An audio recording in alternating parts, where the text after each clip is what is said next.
dipersembahkan oleh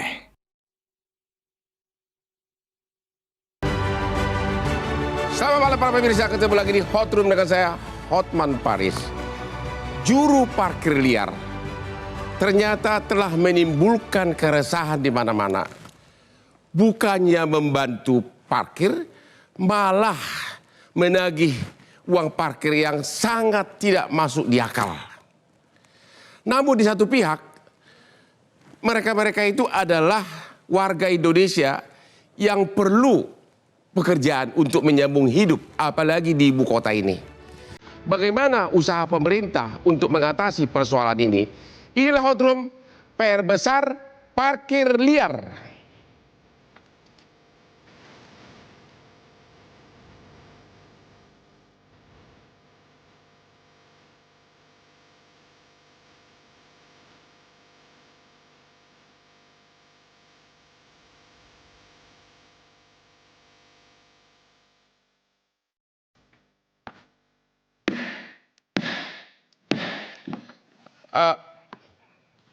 Sebelum kita mulai, ini hari yang sangat menggembirakan bagi Hotman karena ternyata persamaan Sintayong bukan hanya secara internasional dia pelatih bola dunia, sama dengan Hotman yang adalah pengacara internasional.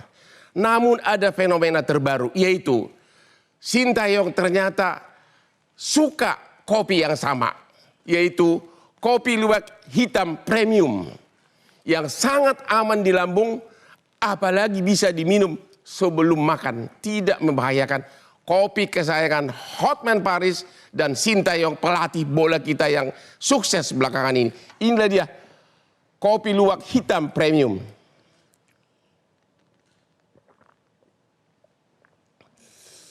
Waduh, benar-benar mantap banget. Pantas gua makin sukses. Ya, oke. Bapak Dishub Perhubungan, ya, DKI. Ini sudah dibentuk tim gabungan dari Kejaksaan, TNI, bahkan TNI Polri. Bagaimana hasilnya? Apakah memang mungkin nggak ditertibkan? Ya, baik. Jadi setelah kami menerima keluhan masyarakat bahwa ada ketidaknyamanan pada saat mereka berada di beberapa lokasi minimarket, tidak semuanya Bang Hotman, tapi di beberapa titik minimarket itu yang diatur oleh juru parkir liar, yang kemudian mereka memaksa untuk membayar biaya parkir yang tidak tanggung-tanggung 10.000, 20.000, sementara mereka menyampaikan bahwa tujuan mereka ke minimarket tersebut adalah mencari barang. Begitu mereka tiba di minimarket, karena dia sifatnya adalah berdiri sendiri, tiba barangnya tidak ada. Akhirnya dia kembali. Begitu dia mau balik, kok tidak beli barang tetapi harus bayar parkir. Ini yang kemudian menimbulkan permasalahan. Kami langsung melakukan koordinasi intens, baik itu dengan timnya Pak Susatyo, kemudian dari kepolisian, dari Polda Metro, dari wilayah, kemudian juga dengan Satpol PP, dan juga kami mengundang para provider dari minimarket ini. Jadi mereka kami undang, kemudian kami sampaikan bahwa minimarket ini harus dipastikan memang benar tidak berbayar untuk lokasi parkir. Benar, Pak. Itu peraturan siapa? Itu semua minimarket tidak usah bayar? Tidak semua minimarket. Untuk minimarket yang berdiri sendiri itu tidak berbayar parkirnya. Karena dia sifatnya adalah fasilitas yang disediakan oleh minimarket untuk pelanggan. Dari mana orang tahu bahwa itu berdiri sendiri? Itu pada saat minimarket tidak berada dalam satu kesatuan kawasan perniagaan. Oh begitu. Contohnya misalnya ruko. Kayak di Kelapa Gading ada di Kelapa Gading kena ya? Itu kena karena memang di sana ada ruas jalan yang dikhususkan untuk berbayar. Nah, oleh sebab itu kami langsung koordinasikan semuanya. Kemudian sepakat dan arahan Pak Gubernur, beliau menyampaikan kita tertibkan dan kemudian kita buat suasana Jakarta itu sejuk. Jangan ada lagi keluhan masyarakat dan ketidaknyamanan masyarakat, apalagi yang mau belanja di lokasi-lokasi minimarket yang memang itu disiapkan. Tapi kan itu baru satu contoh minimarket. Bagaimana dengan tempat ibadah yang sampai 150.000? Ini sama. Jadi untuk tempat ibadah yang 150.000 pun kami dengan timnya Pak Susatyo dan juga Pak Dirlantas itu sudah membentuk namanya tim Lintas Jaya. Ya. Tim Lintas Jaya ini unsurnya dari Dinas Perhubungan, dari Kepolisian, dan juga dari TNI Ya. melakukan patroli. Memang kami tidak dalam posisi harus di setiap titik ada plottingan tim, Ya. karena jumlah SDM kami terbatas, sehingga polanya adalah di beberapa titik yang memang potensial sepanjang hari ada parkir liar, itu di sana ada plottingan. Oke. Yang titik tentatif posisi parkir liarnya, maka kita polanya adalah mobile. Oke. Nah, contoh di salah satu lokasi tempat ibadah, kami biasanya jam 21.00 dengan timnya Pak Susatyo, dengan kepolisian, itu biasanya selesai. Ya. Nah, begitu malamnya kan kami tidak paham kapan datangnya ini jemaah untuk misalnya beribadah. Ya. Biasanya mereka datang malam. Nah, malam itulah yang kemudian dimanfaatkan oleh oknum-oknum untuk melakukan pengaturan. Dan lebih parahnya lagi, Bang Hotman, mereka datang itu tanpa koordinasi kepada si pengelola Gedung ibadah, tempat ibadah. Sehingga si pengelola pun otomatis malam itu tidak akan membuka pagar, karena malam pasti ditutup. Sebenarnya di dalam itu disiapkan untuk parkir mobil, juga mampu menampung sekitar 4-5 bus. Jadi kalaupun busnya datang malam bisa dibuka, tetapi dengan syarat bahwa mereka yang akan datang, karena ini tidak hanya tempat ibadah, tapi juga menjadi tempat wisata saat ini. Jadi intinya, kalau parkir liar itu peraturan apa yang dilanggar dan sanksinya apa? Parkir liar sebenarnya ada 2 regulasi yang mengatur. Pertama terkait dengan Perda 5/2012 tentang perparkiran. Di sana sudah ditetapkan ada lokasi-lokasi parkir yang diperbolehkan dan ditetapkan dengan peraturan gubernur, baik itu secara on street maupun off street. Artinya di pinggir jalan maupun tidak di pinggir jalan. Kemudian itu dilakukan pengelolaannya oleh rekan-rekan dari UP Parkir Dinas Perhubungan. Nah, kemudian ada Perda 8 tahun 2007 tentang ketertiban umum. Di sana sudah dijelaskan secara tegas, khususnya di pasal 10, bahwa barang siapa orang ataupun badan yang melakukan dan memungut biaya parkir di jalan atau tempat parkir umum, maka yang tanpa izin gubernur itu dilarang. Sanksinya Kemudian sanksinya ada 2. Yang pertama tadi yang saya sampaikan bahwa di pasal 61 ayat 1 disebutkan jika melanggar maka dikenakan sanksi bisa kurungan badan, karena ini masuk dalam tindak pidana pelanggaran, kurungan badan 10 hari maksimum 60 hari, atau misalnya denda sebesar 100.000 sampai dengan 20 juta. Terima kasih. Di ayat 2 masih ada. Di ayat 2 masih ada, bisa dikenakan sanksi kurungan badan 20 hari, maksimumnya adalah 90 hari. 20 hari maksimum 90 hari, artinya 3 bulan. Atau denda 500.000 sampai dengan 30 juta. Jadi bisa langsung ditangkap ya Pak Kombes? Baik, yang telah Bapak lakukan selama ini ya Pak, bisa langsung ditangkap nggak, dibawa ke pengurungan langsung? Cara pandang kami kepolisian terhadap masalah parkir liar ini tentunya bukan hanya terkait dengan masalah hukum. Kita sepakat bahwa hukum adalah ultimum remedium terakhir. Nah, sehingga memang kami juga memahami bagaimana ketika residu pembangunan, contohnya seperti parkir ini, Istiqlal itu kapasitas bayangkan Bang Ahmad 120.000. Itu hampir mirip dengan GBK. Kemudian yang area dalamnya itu sekitar 80.000. Belum apabila bersamaan juga terjadi ada kegiatan ibadah di katedral. Itu juga kawasannya luas. Nah, sehingga memang kami kepolisian melakukan upaya-upaya preemptif melalui para kapolsek kami, Babin mengingatkan dan sebagainya, memberikan literasi dengan edukasi kepada masyarakat. Sekaligus kami juga ada patroli kami 24 jam yang kami berusaha untuk menjamin rasa aman masyarakat ketika akan melaksanakan semua kegiatan. Apakah begitu tahu dia itu parkir liar bisa langsung diangkut? Nah, baik. Tadi pagi kami baru mengamankan lagi 5 orang. 5 orang. Polsek Sawah Besar mengamankan 5 orang. Mereka itulah adalah warga sekitar stasiun Gambir. Beberapa juga ada yang tunawisma.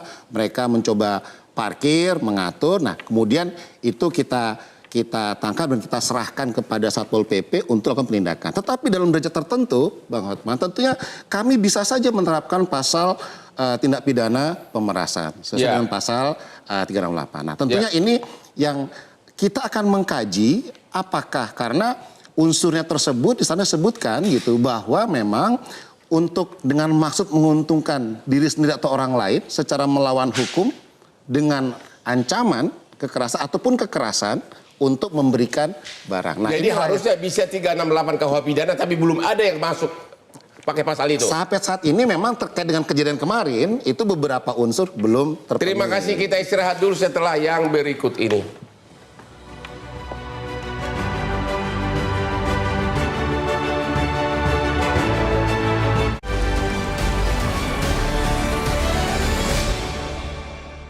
Dipersembahkan oleh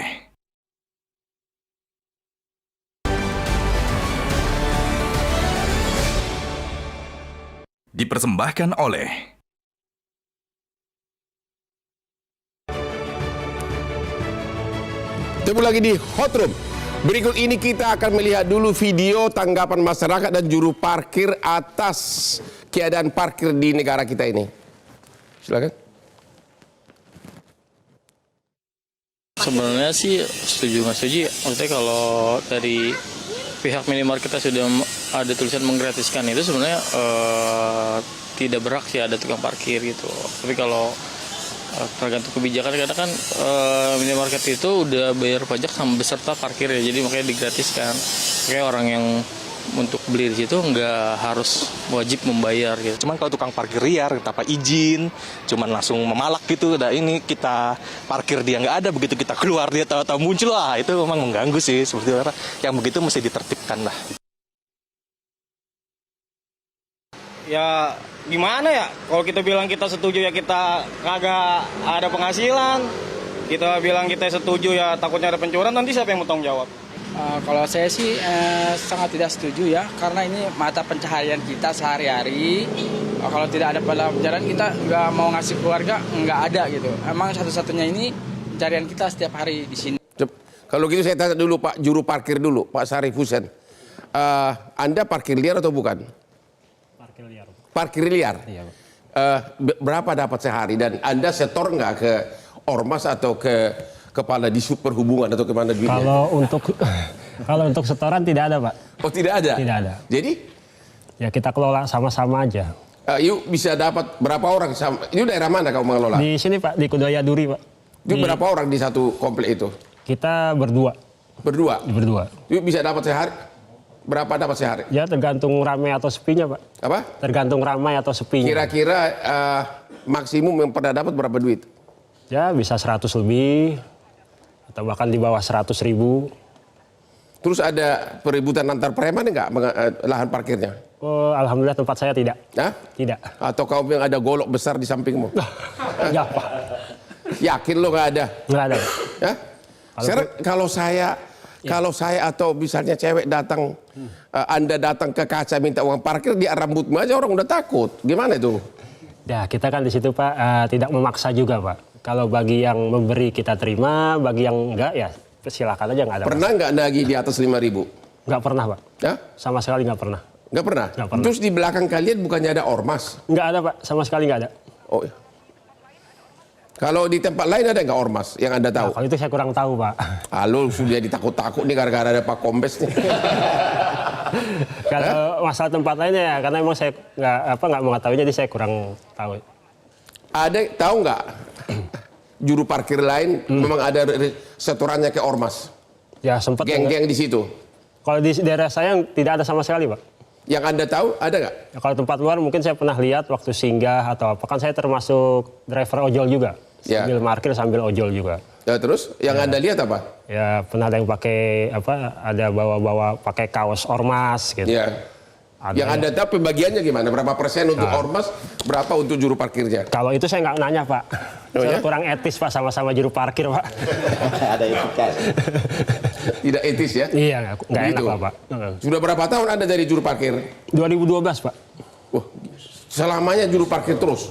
Ya saya ada job sampingan juga, kadang kalau ada yang minta tolong apa, saya bantu untuk ngurus apa. Nanti kalau tiba-tiba Pak Sarif Husen diangkut sama Kombes Susatyo gimana? Yuk gimana? Anak istri makan dari mana? Ya itu dia Pak, makanya jadi masalah tuh Pak. Oh jadi masalah ya? Ya soalnya kan ya namanya kita nyari nafkah Pak di situ Pak, nyari Oh makan. begitu ya? Iya.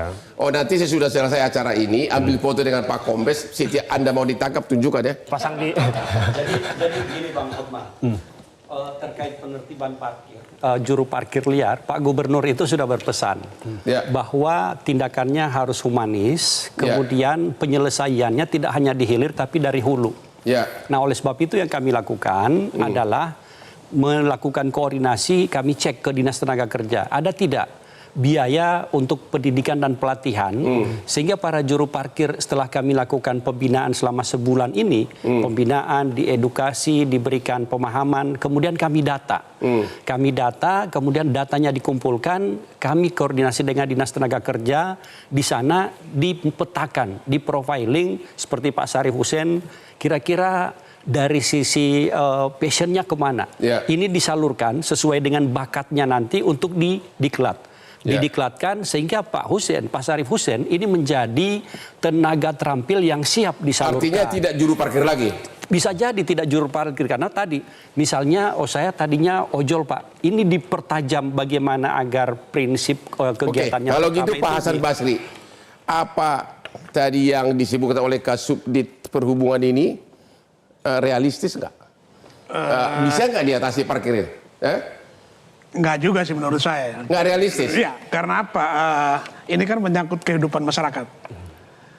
Ada dananya nggak untuk itu? Ada dana pelatihan dan berapa orang?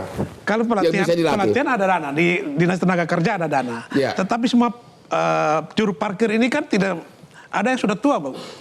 Tadi pagi, gara-gara rame ini, ada seorang ibu datang ke rumah saya. Dan mengatakan, Pak, anak saya masih sekolah, umurnya udah 52 tahun. Dia jadi juru parkir, menggantikan almarhum suaminya. Jadi kalau ini ditertibkan, anaknya terputus sekolahnya.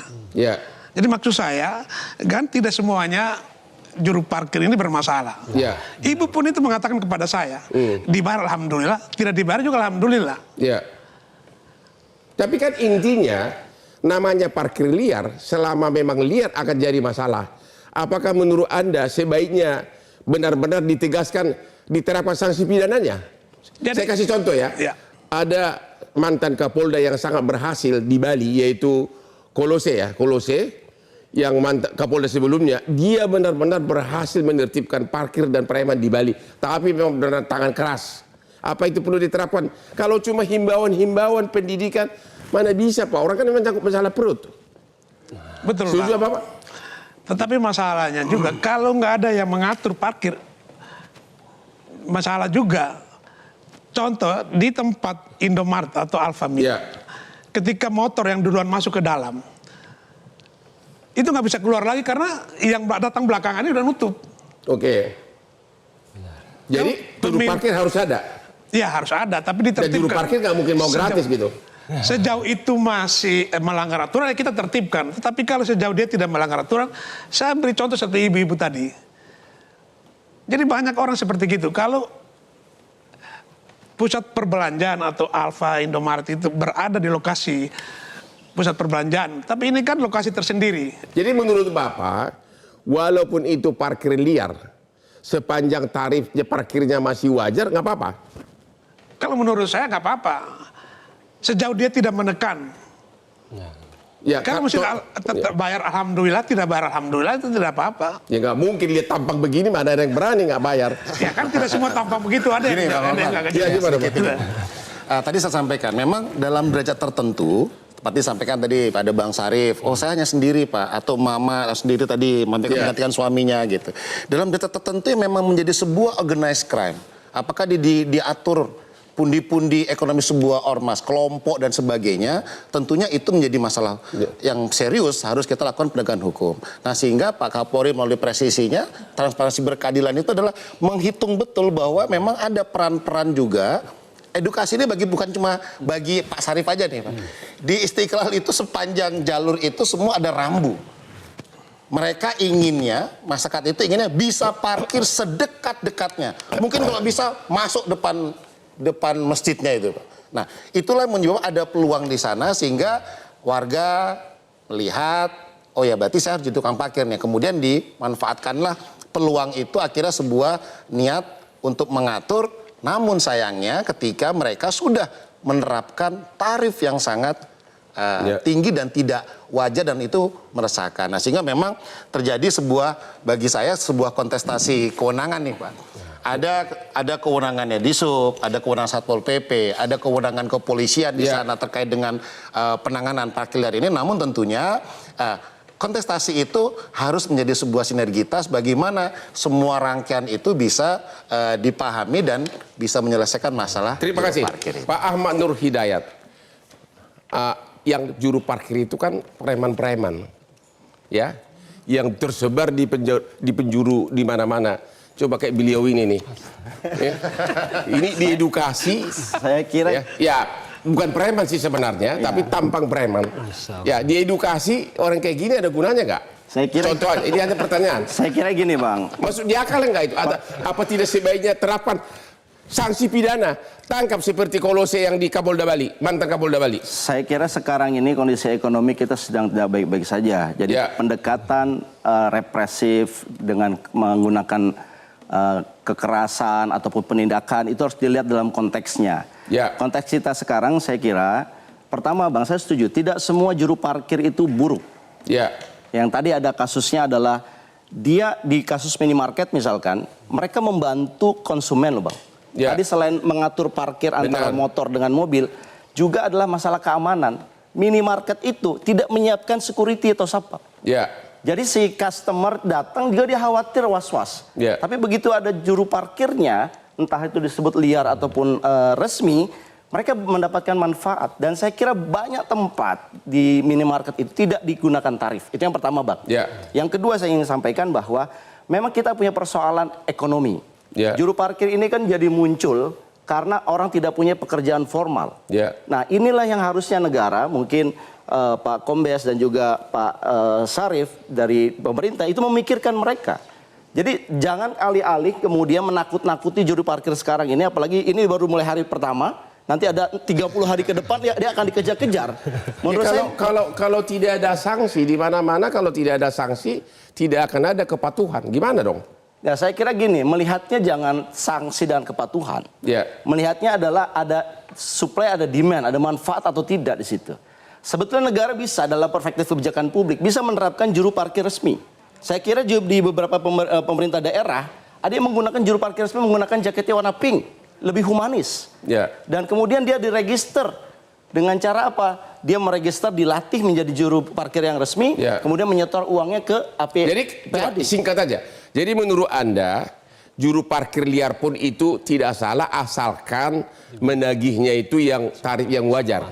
Saya kira juru parkir liar itu perlu diresmikan dengan tarif yang wajar. Kalaupun tidak resmi selama masih berperilaku sopan dan wajar masih oke. Masih oke, Pak. Masih oke saya kira. Masih oke terus. Temu lagi di Hot Room.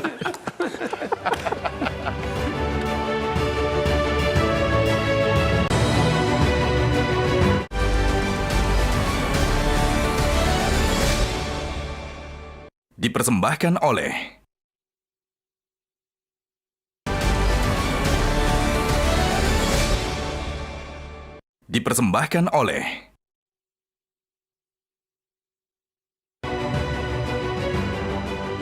Temu lagi di Hot Room. Para pemirsa, Sintayong, pelatih timnas bola Indonesia, begitu banyak kopi di Indonesia, tapi kok dia memilih kopi kesayangan Hotman Paris, kopi luwak hitam premium terenak di Indonesia. Mantap. Bapak Kadis ya. Kayaknya solusi Bapak tadi terlalu idealis. Melatih preman, maaf ini pakai kata preman ya. Dilatih terus habis itu dikemanain? Apa mungkin dilatih segitu banyak? Jadi memang yang pertama dilakukan adalah kita melakukan selama sebulan ini, kita melakukan pembinaan, edukasi, pendataan. Mereka tadi setelah dibawa ke IRTI, kemudian disampaikan barangkali regulasi mereka belum paham, karena secara regulasi di minimarket itu tidak boleh ada petugas parkirnya. Karena itu sudah di statement diberikan. Kalau parkir lainnya yang lain gimana? Kalau yang Begitu lainnya banyak. karena misalnya itu memang parkir liar, itu otomatis kita tertibkan bersama-sama dengan tim lintas jaya. Nah untuk case-nya yang di minimarket, maka yang kami upayakan adalah didata, seperti Pak Sarif ini didata, kemudian kita coba profiling yang bersangkutan, di Dinas Tenaga Kerja itu begitu banyak kelompok-kelompok untuk pendidikan dan pelatihan. Sudah berapa untuk orang yang sudah dididik oleh Pemda? Kami baru akan mulai. Baru akan mulai karena baru hari ini kita melakukan pembinaan. Setelah sekian lama soal parkir ini begitu ribut, baru hari ini bertindak. Pembinaan yang kami lakukan itu sebelumnya adalah datang ke minimarket, kita monitor, kemudian di sana begitu petugas datang, ini hilang Pak Sarif, ini langsung hilang kan Pak ya? Begitu petugasnya datang, hilang. Kadang Pak Sarif tiba-tiba pakai jaket ojol, sehingga kami melihat oh ini bukan petugas parkir tapi memang mereka ojol dibina masuk asrama, masuk hotel bintang 5 atau di mana? Itu berapa lama? Yang kami serahkan biasanya diklatnya diklat pendek, bisa 3 hari bisa. Silakan. Ya, jadi ini anggota DPRD kita, Bapak juga tanggung jawab ini. Ya, Dinas Tenaga Kerja itu punya anggaran. Ya. Ada pelatihan security, satpam, ada pelatihan servis AC, pelatihan motor, pelatihan pelatihan SIM A, SIM B. Jadi ada pelatihan banyak pelatihan. Jadi kalau kesana tidak berkaitan dengan pembinaan, mereka bisa dilatih untuk mengambil SIM A atau SIM B. Tapi, coba kita lihat dulu, begitu banyak juru parkir liar. Apa mungkin Pemda melatih mereka? Dananya dari mana? Sudah dianggarkan memang. Tapi memang untuk tahun 2024 ini hanya 800 orang. 800 orang? Iya, yang untuk. Jadi sampai hari ini belum ada juru parkir yang dimasukkan ke penjara? Begini, kalau terkait dengan kasuistis ya, saya justru tertarik apakah juru parkir ini pekerjaan atau profesi. Ini harus clear nih. Kalau dia juru parkir memang dia mengatur, tentunya sebagai profesi dia pasti harus ada pelatihan.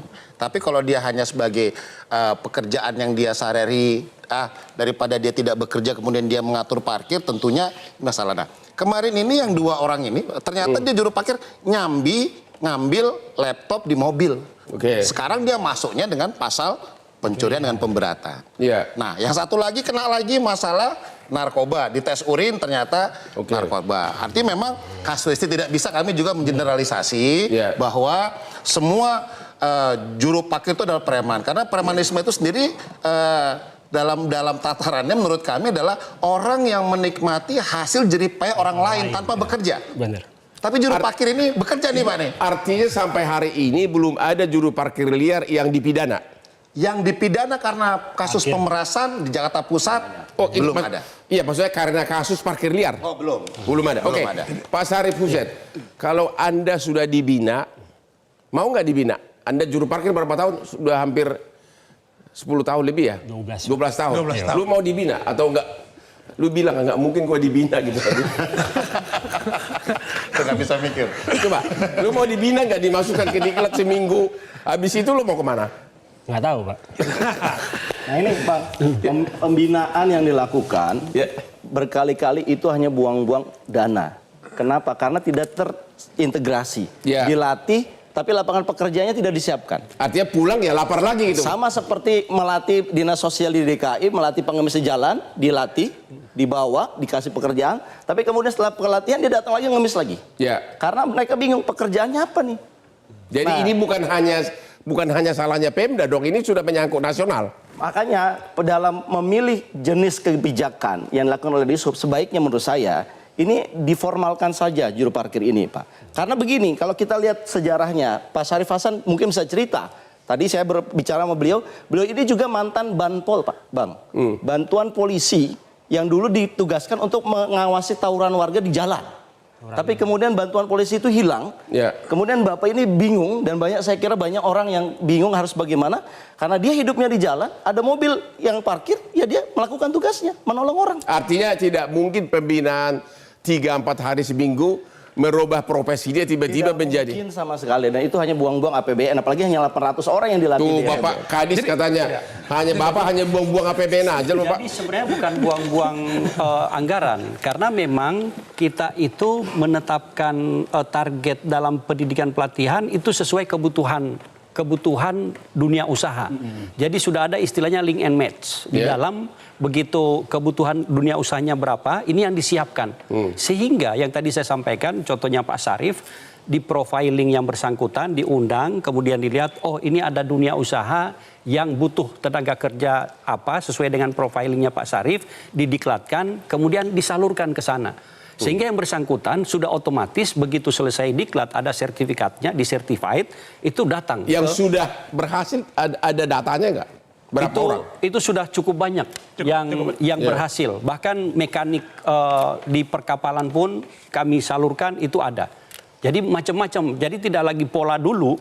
Diklatnya asal ada, kemudian ada sertifikat, kemudian dilepas. Sekarang yang dilakukan DKI itu prinsipnya. Ada buktinya katanya. Anda itu main dulu aja loh. Tadi dianggarkan hanya 800 orang yang untuk dilatih. Kalau tempat ibadah aja ada 151.000. Jadi begini, Mas. Ada 16.000 juga lahan parkir yang kemungkinan yang liar, dan itu kemungkinan minimal ada 1. Untuk Jadi 800, ini lebih dari puluhan ribu, Bang. 800 orang itu hanya untuk Jakarta Utara. Saya bicara karena saya. Jadi semua wilayah DKI ini ada pelatihan. Segala jenis pelatihan. Tadi saya sudah katakan ada pelatihan SIM A, SIM B, pelatihan. Kalau di Jakarta Utara pelatihan kren kontainer, alat berat, forklift, pelatihan security. Kalau menurut Anda itu nggak realistis, apa solusinya? Saya kira begini, di DKI ya, konteks DKI, kita tahu parkir ini adalah salah satu instrumen untuk mengurangi kemacetan. Kalau parkirnya tinggi, orang mungkin tidak berpikir menggunakan kendaraan pribadi. Dia akan pakai public transportation. Jadi Anda mau bikin tarif? Harusnya Dishub dengan kecerdasannya, dia gunakan parkir ini untuk mengatur behavior masyarakat dari yang tadi menggunakan kendaraan pribadi ke kendaraan umum. Caranya? Caranya adalah pertama, Bang, didata apakah parkir ini tersedia atau tidak. Contoh misalkan, kalau di minimarket tidak boleh ada parkir, kemudian ada komunitas yang menyiapkan lahan parkir, itu kan bisa kemudian diresmikan. Dan itu jadi pemasukan buat APAD buat tarif parkir. Anda mau naikin? Tarif parkir kan diatur sudah flat. Yang jadi masalah adalah bagaimana tarif yang sudah ada ini terregister agar menjadi PAD. Jadi menambahkan ini yang belum terkait apa yang disampaikan oleh Pak Nur tadi, memang begitu kita mengusahakan satu tempat menjadi lokasi parkir, maka itu perlu ada regulasinya, perlu izin. Ini yang kemudian oleh pemilik minimarket, begitu ada izin oleh mereka, oh ini ada otomatis kami persyaratkan. Begitu mengurus izin, tolong ada petugas parkirnya yang melakukan penjagaan dan seterusnya. Ini yang mereka tidak inginkan. Sehingga di sana langsung digratiskan. Nah tadi begitu kita misalnya menetapkan lokasi parkir yang banyak Pak Nur di tengah kota, maka semua orang di Jabodetabek akan datang ke Jakarta bawa kendaraan pribadi.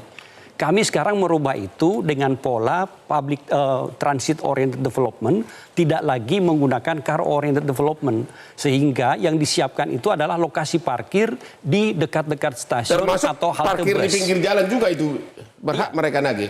Untuk di pinggir jalan sudah ada peraturan gubernur bahwa ada sekian ruas jalan yang boleh parkir, sekian yang tidak. Kalau tetap di sana ada parkir liar, sanksinya apa? Di sana ada parkir liar, sanksinya tadi, jika kendaraannya ini kami derek, kemudian dikenakan denda, si pelaku, pengatur parkir liar tadi, itu ada sanksi hukumnya. Perda 8 2007 yang dendanya adalah bisa 500.000 sampai dengan 30 juta atau kurungan badan 20. Tetapi begini Bang Hotman, Pak Gubernur menyampaikan bahwa tujuan kita tidak kepada sanksi. Oh, tidak kepada sanksi. Tidak kepada sanksi, tetapi bagaimana kita membina para jukir ini sehingga mereka disalurkan lebih kepada humanis persuasif yang kita lakukan. Sekali lagi, Anda kan ahli kebijakan publik. Di mana-mana kalau pidananya tegas orang akan takut. Dan ini rupanya belum pernah ada pidana diterapkan. Pendapat Anda, apa mungkin masuk di akal bahwa itu bisa dibina, dididik dan sebagainya? Itu mungkin nggak? Atau memang sebaiknya pidanakan aja deh biar jerak semua. Seperti di Bali, Pak Kolose. Ya saya kira kalau untuk pidana konteksnya kalau masyarakatnya sudah sejahtera Bang, itu bisa. Tetapi dalam konteks kebijakan publik kita kan melihat wisdomnya dulu dibandingkan dengan rule-nya. Nah yang saya ingin katakan adalah marilah kita cari solusi. Jadi solusinya pendekatan jangan koersifnya tetapi solusi ekonominya Bang.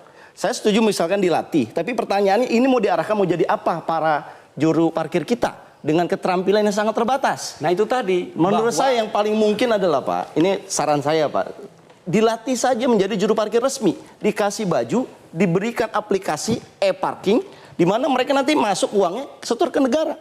Dan itu bisa dilakukan kalau mau Bang di subnya.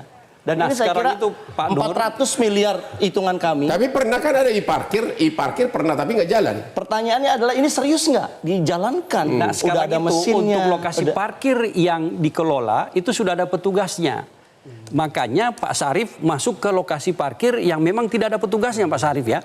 Oleh sebab itu ini yang dibina. Bagaimana mereka agar mereka bekerja itu sesuai dengan fashionnya tadi, kemudian di tempat yang legal. Ini yang kita bina. Kalau yang tempat yang tidak dilegalkan kemudian kita paksa mereka, Anda harus terima. Si pemilik minimarket menyatakan kami nggak ada kemampuan untuk menerima ini sebagai petugas kami di sini.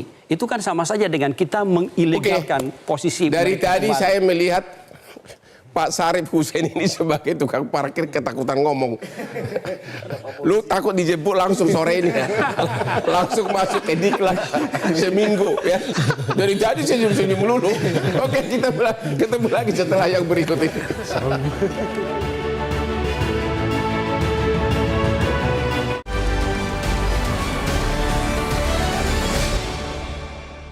Dipersembahkan oleh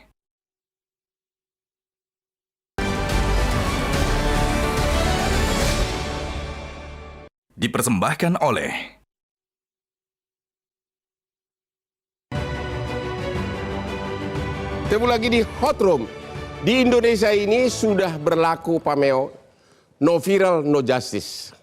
Di Instagram saya, seminggu ini aja, sudah banyak yang akhirnya dilepaskan oleh kepolisian setelah viral di IG Hotman Paris Official, yaitu yang begal. Ada lagi seorang ibu rumah tangga yang dikepret-kepret sama cowok, dia siram pakai disiram pakai air keras, ditangkap, akhirnya dianggap membela diri, juga dibebaskan.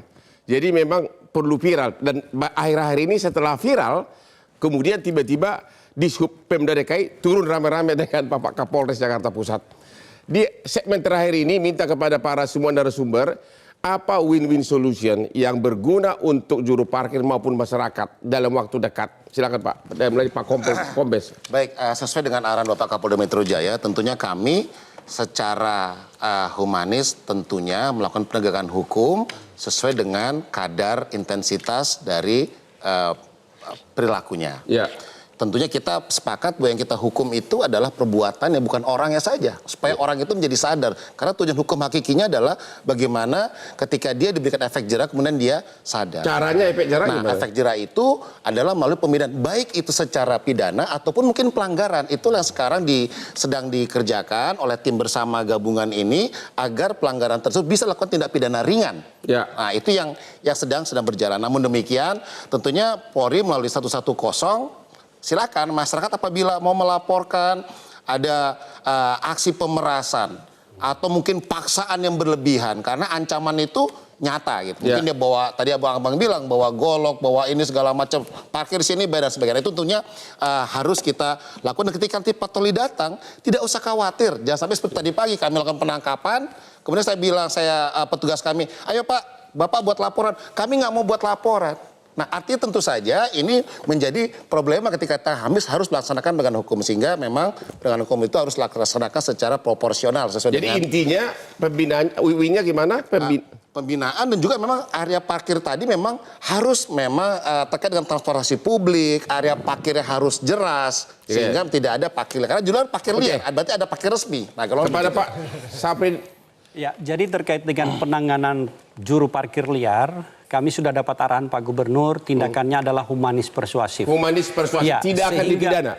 Pidananya itu terakhir. Oleh sebab itu yang kami lakukan selama 1 bulan adalah pembinaan, kemudian didata, kemudian disalurkan ke Diklat, dan pola pendidikannya adalah sesuai dengan kebutuhan badan usaha yang ada. Bisa jadi ternyata Pak Sarif misalnya ternyata lebih passionnya ke security guard. Maka di sana ada pendidikan satpam dan sudah jadi certified. Semuanya human approach ya? Semuanya human approach dan kita harapkan keseluruhannya kondusif, Jakarta nyaman dan tentu semuanya bisa beraktivitas secara baik. Gimana Winsol? Apa mungkin Jakarta aman? Karena sebagian tukang parkir itu adalah preman-preman. Ya, tentu tidak semua parkir itu preman. Ya. Ada juga yang baik. Ya. Saya pernah mengalami ketika saya naik motor, HP saya taruh di depan. Ya. Saya buru-buru masuk ke dalam. Ya. Nggak lama tukang parkir kejar, Pak, HP-nya ketinggalan. Berarti ini kan bagus. Jadi ada juga, itu berarti tukang parkir itu mandiri. Iya, ada. Saya pun sering ketemu tukang parkir yang baik. Itu benar kenyataannya. Ya, tidak semuanya preman begal. Ya. Justru itu yang bermasalah itu tukang parkir itu dikoordinir. Ya. Dikoordinir oleh oknum atau ormas tertentu. Oke. Itu pasti. Tetapi ini kan pandemi ini baru berlalu, banyak masyarakat yang belum dapat pekerjaan. Sejauh mereka masih baik dan bagus, ya jangan sampai. Jadi tetap human approach juga. Iya. Sanksi pidananya belum. Belum. Oke, kepada Pak Sarip Hussein yang sudah jadi tukang parkir 12 tahun, apa harapan Anda kepada bapak-bapak ini? Ya, kalau untuk penertibannya untuk dilihat kembali berdasarkan laporan seperti tadi Bapak Harus bilang. ada laporan. Iya. Siapa yang mau lapor gara-gara 5.000 nggak mau repot-repot. Biasa ada aja Pak, kan namanya customer atau yang merasa dirugikan atau yang merasa terancam, kan biasa ada yang melapor melalui Alfamart atau Indomaret yang tempat mereka parkir. Karena saya tiba-tiba cinta sama kamu, saya kasih kartu nama saya. Ya, saya kebetulan sudah menolong ribuan di Hotman 991 di Kopi Joni. Kalau sampai ada nanti yang angkut Bapak, ya ini kartu nama saya, nomor handphone saya. Kalau Bapak itu yang kita gugat langsung. Ya, Bapak jangan takut. Backing nih Pak. Backingnya. Udah punya backing sekarang. Ya, kita gugat langsung ya. Dulu bilang, lu janji dulu mendidik gua, kenapa lu angkut gua bilang ya, oke? Nggak usah khawatir. Makasih banyak Pak. Terima kasih.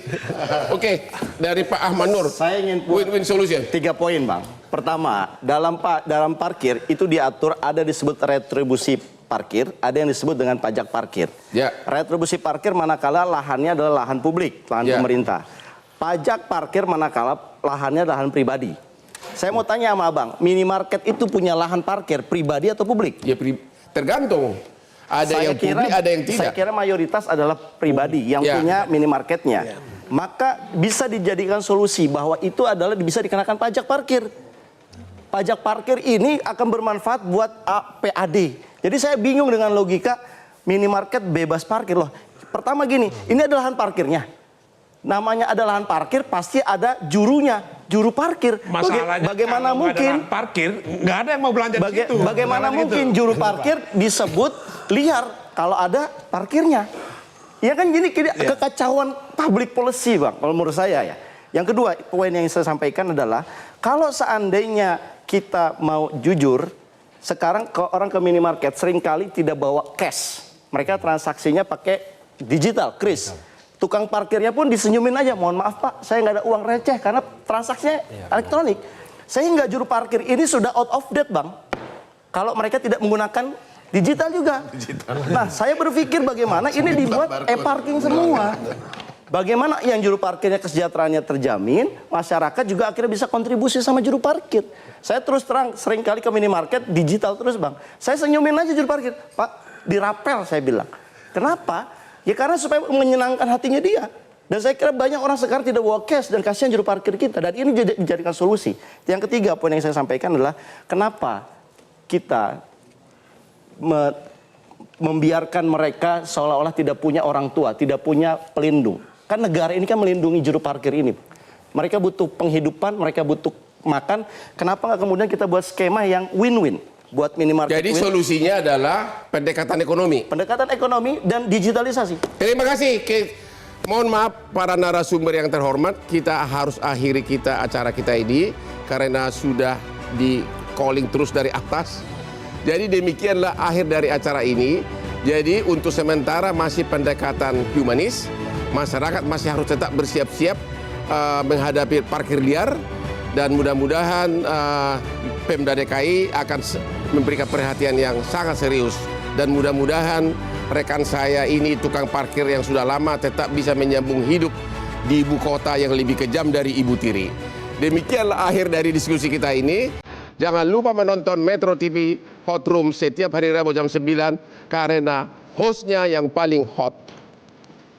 Silakan Pak, sini Pak.